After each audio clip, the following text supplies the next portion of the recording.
Hello guys, welcome to topic in depth. तो आज हम कॉन्स्टिट्यूशन के पार्ट 2 की बात करेंगे, जिसमें आता है सिटीजनशिप। तो इसमें आर्टिकल 5 से 11 तक सिटीजनशिप के बारे में बताया गया है। तो पहले हम जान लेते हैं कि सिटीजन्स क्या होते हैं। सिटीजन्स फुल मेंबर्स होते हैं किसी भी स्टेट के, जो कि कुछ स्पेशल सिविल और पॉलिटिकल राइट्स को एंजॉय करते हैं, जो कि फॉरेन पीपल एंजॉय नहीं करते हैं।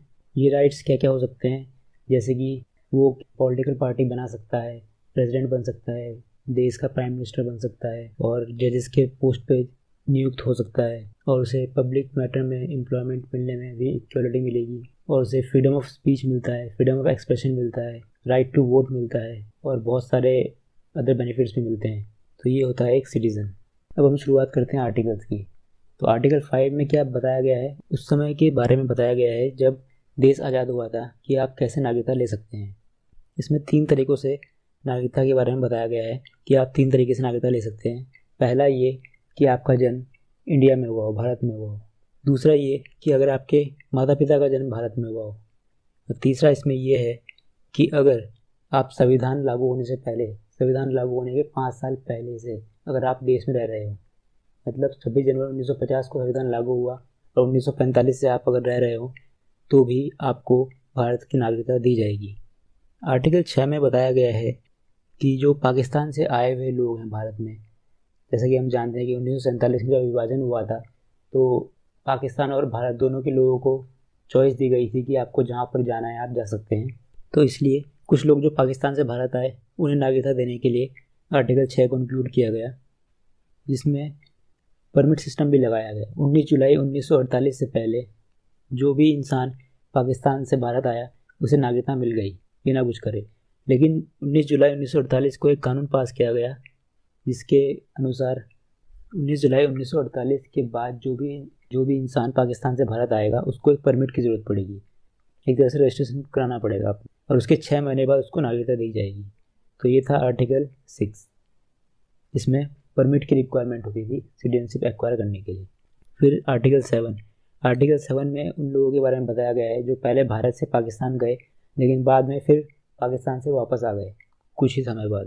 तो उसमें बताया गया है कि 1 मार्च 1947 के बाद जो भी पाकिस्तान गया हो लेकिन उसके बाद वापस आ गया हो, तो उसे भी रजिस्ट्रेशन कराना होगा, और रजिस्ट्रेशन कराने के 6 महीने के बाद ही उसे नागरिकता दी जाएगी। आर्टिकल 8 में बताया गया है कि अगर कोई बच्चा जिसे नागरिकता चाहिए हो, उसके माँ बाप को भारत का नागरिक होना ज़रूरी है। अगर वो कहीं बाहर भी पैदा हो रहा हो, लेकिन उसके माँ बाप अगर भारत के हों, तो वो बच्चा इंडियन सिटीजनशिप ले सकता है। आर्टिकल 9 में बताया गया है कि विदेशी नागरिकता लेने पर भारत की नागरिकता समाप्त कर दी जाएगी। जैसे अगर कोई अमेरिका की सिटीजनशिप ले लेता है या ब्रिटेन की सिटीजनशिप ले लेता है, तो इंडिया की नागरिकता, इंडिया की सिटीजनशिप खत्म हो जाएगी। आर्टिकल 10 में नागरिकता को बनाए रहने के बारे में बताया गया है। जैसे कि हम जानते हैं कि नागरिकता के ऊपर संसद कानून बनाती है, तो हो सकता है कि सरकार किसी की भी नागरिकता ऐसे छीन सकती है। तो इसलिए ऐसी सरकार नागरिकता ना छीन ले, उसके लिए आर्टिकल 10 को इंक्लूड किया गया। इसके अनुसार आपकी नागरिकता को समाप्त किया जा सकता है अगर आप देश विरोधी एक्टिविटीज़ में इन्वॉल्व हो तो। और आर्टिकल 11 में बताया गया है कि नागरिकता के मामले में जितने भी कानून बनाए जाएंगे वो संसद द्वारा बनाए जाएंगे। ये पावर किसको दी गई है? होम मिनिस्ट्री को, गृह मंत्रालय को दिया गया है कि वो उसके ऊपर कोई भी कानून बना सकती है, जिसके बाद संसद में उसको पास कराना होता है। इन आर्टिकल में से 5 से 8, 5, 6, 7, 8 ये आर्टिकल 1947 में ही बनाए गए थे, उस समय की सिचुएशन को देखते हुए। तो इनका ज़्यादा कोई रोल अब है नहीं। इसके बाद जब ये कानून बनाए गए, ये कानून टेम्परेरी कानून थे, कोई अलग से प्रोविज़न नहीं था। तो उसके बाद 1955 में एक नया सिटीजनशिप अमेंडमेंट बिल लाया गया, जिसमें विस्तार पूर्वक बताया गया कि अब नागरिकता कैसे ली जा सकती है। तो अब हम उसके बारे में थोड़ा जानते हैं। तो इस सिटीजनशिप अमेंडमेंट 1955 के तहत कोई भी इंसान 5 तरीक़ों से भारत की नागरिकता ले सकता है, जिसमें से पहला है बाय बर्थ। कोई भी व्यक्ति जो भारत में 26 जनवरी 1950 से 1 जुलाई 1987 के बीच में पैदा हुआ हो, वो बाय बर्थ भारत का नागरिक कहलाएगा। इससे कोई फ़र्क नहीं पड़ता कि उनके पेरेंट्स की नेशनलिटी क्या है।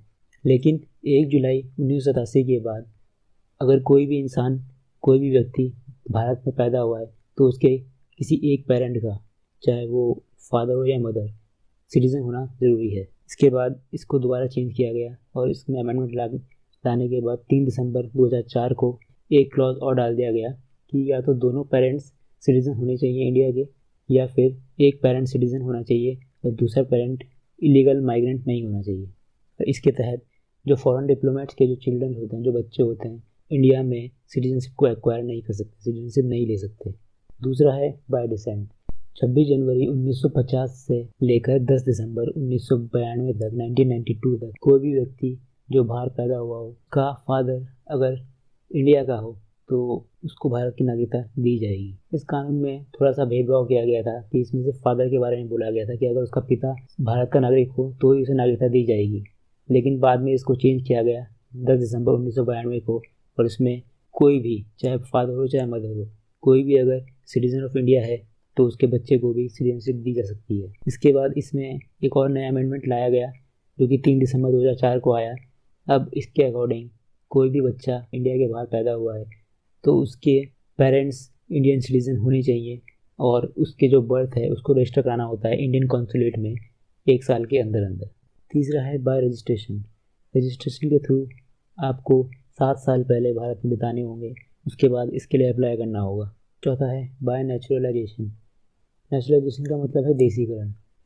कोई भी इंसान अगर इस तरीके से भारत का नागरिक बनना चाहे तो उसे 14 साल इंडिया में रहना होगा और 8th शेड्यूल में जो भी भाषाएं बताई गई हैं उनमें से किसी एक भाषा का नॉलेज होना ज़रूरी है। या फिर अगर वो science, philosophy, art, literature, world peace या ह्यूमन रिसोर्स में कुछ अच्छा काम करता है तो गवर्नमेंट चाहे तो उसे इस बेस पर भी नागरिकता दे सकती है। पांचवा है बाय इनकॉर्पोरेशन ऑफ टेरिटरी। अगर भारत सरकार कभी भविष्य में किसी भी टेरिटरी को कंट्रोल में ले लेती है तो ऑटोमेटिकली रीजन के नागरिक भारत के नागरिक बन जाएंगे, जैसा कि हमने पौंडीचेरी में देखा था। पौंडीचेरी में 1962 में एक ऑर्डर लाया गया, सिटीजनशिप ऑर्डर 1962, इसके तहत वहाँ के नागरिक भारत के नागरिक बन गए।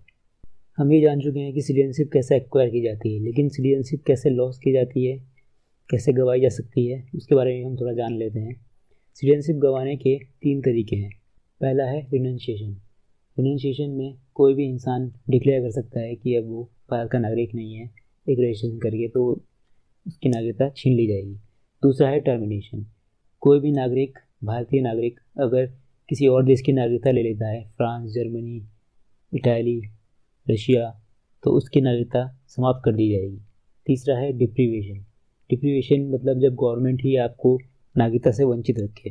तो अगर आप लॉयल नहीं है अपनी कंट्री से, या फिर आप फ्रॉड कर रहे हो सिटीजनशिप के मामले में, या फिर आप इंडिया से बाहर रह रहे हो 7 साल से ज़्यादा टाइम के लिए, तो भी आपकी सिटीजनशिप ख़त्म कर दी जाएगी। तो ये था संविधान का पार्ट 2 जिसमें सिटीजनशिप के बारे में बताया गया है। उम्मीद है आपको वीडियो पसंद आई होगी। इस वीडियो को लाइक कर दीजिएगा, चैनल को सब्सक्राइब कर लीजिएगा। मैं आपसे मिलता हूँ अगले वीडियो में। Thank you.